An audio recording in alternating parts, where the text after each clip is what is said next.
I'm explaining how to make a magic circle or magic ring. First take the yarn.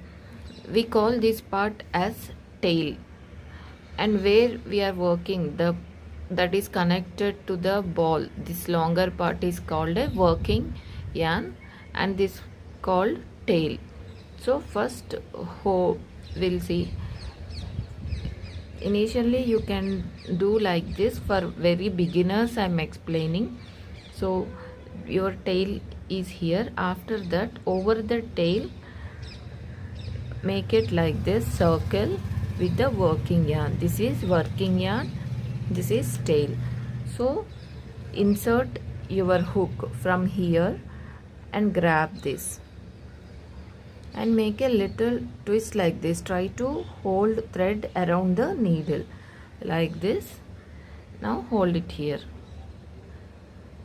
If you see, this is the tail, this is the working yarn.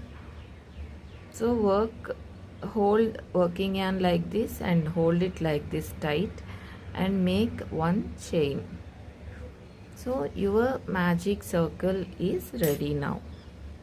This is called magic circle. You will work here whatever stitches you want.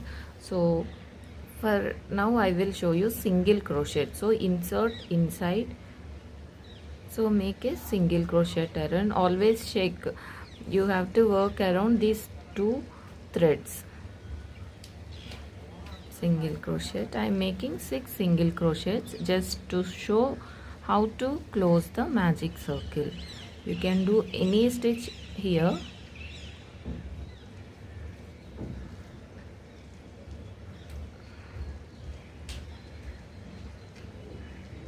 After this, you have to push this tail, pull this tail like this, holding these stitches like this. If you just pull everything, you will get the close center like this with the magic ring. Then you will do a slip stitch to the first single crochet.